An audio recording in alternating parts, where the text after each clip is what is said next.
अस्सलामुअलैकुम, आप देख रहे हैं होराइजन न्यूज़ एक्चुअली। खबर शामिल करते हैं साहिवाल से।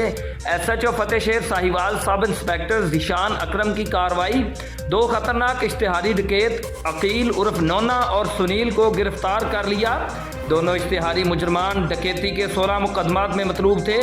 अकील और सुनील से वारदातों में छीने हुए 4 लाख रुपए, 3 मोटरसाइकिल और नाजायज़ असला बरामद।